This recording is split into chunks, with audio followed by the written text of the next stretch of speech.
Now we already saw how to set up Protractor on Windows, right? And we also had a basic introduction to the Protractor framework for any AngularJS applications. Now, like for every framework or a language, you need an IDE, right? So an environment where you can write your scripts or code. If you have worked in Selenium, you must have been using IntelliJ IDEA or Eclipse, right, which are the most popular IDEs. And if you're working on the .NET side, then you'll be using the Visual Studio uh, as an IDE. Right? So similarly for Protector, we require an IDE which supports the languages like JavaScript and TypeScript, right? Because we'll be either using JavaScript or TypeScript to write the code for Protector. So for this video course, I'll be using the Visual Studio Code, right? So which is a lightweight version of the actual Visual Studio solution. So it's a pretty powerful source code editor, and the biggest advantage of that is it comes with inbuilt support for both JavaScript and TypeScript, right? So it supports all Node.js applications or programs. So we'll be using Visual Studio Code. We'll set it up on a Windows machine, but obviously, if you are comfortable with any other IDE which supports these languages, then please go ahead and use that. Right? So this is the URL for Visual Studio Code, and let's go ahead and set it up.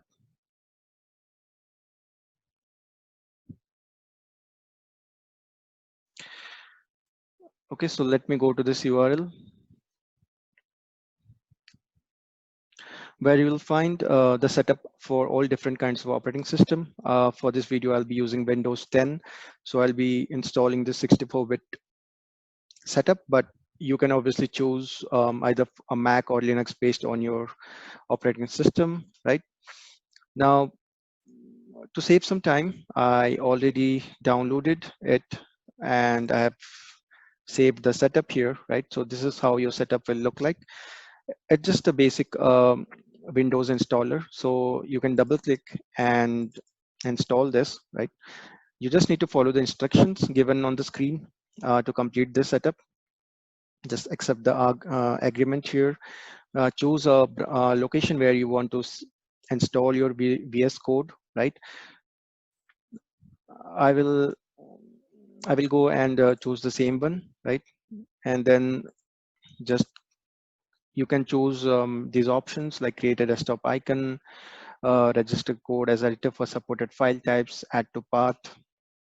Okay, and then you can go ahead and click on install. Now this will install the VS Code on your system. So I'll just pause this video for a few seconds before it completes. Okay, so the setup is complete and you will get a screen like this where it will ask you to launch the Visual Studio Code, right?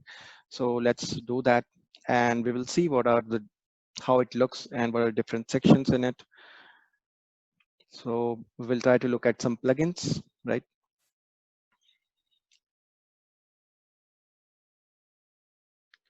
Okay, so it's taking some time to launch. Okay, so this is the dashboard of your VS Code. Here you see all the tools and languages which are available. It is showing up the release notes right now, right? So this is the welcome screen. And on the left hand side, you will see the source code explorer, right? So it will show you all your projects and folders which you have created, right? All the editors which are open for your files or folders. You can do a search. You can also link your projects to source code, right? Any source code management tools.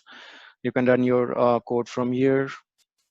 And there are some extensions which you can install, right? Now, coming to tools and languages, right? As I said, VS Code comes with inbuilt support for JavaScript and TypeScript. So you don't need to install it separately. But if you want any other language support for this particular ID, then go to more and you will see there are different options available, right? So plugins for different tools and languages which are available, which you can install on your VS Code. But for Protector, we don't require any other language, right? So the JavaScript and TypeScript, which comes bundled with this, that would be enough for us, right? As you can see, there are many languages which are supported and tools. So it's a pretty powerful source code editor and not as heavy as the original Visual Studio solution, right? So one other thing I would like to show before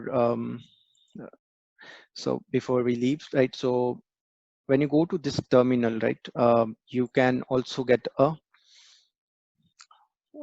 you can also launch the terminal from VS Code, right? So it's a PowerShell terminal, and when we work with Protractor, we would be executing our Protractor scripts from this terminal by giving some commands, right? So we'll see that in the later sections, but I just wanted to show you how you can launch the terminal in Visual Studio Code. Okay, so this is the debug console, this is the output, and this is the terminal. It looks pretty similar to your terminal in your operating system. It's about basically a PowerShell terminal, right? So these are the different sections of VS Code. In the next video, I'll show you how you can start creating a Protractor script and start running a sample script in Protractor, right? So we'll pick up some AngularJS application, or we'll pick up some sample script which we can run on the VS Code.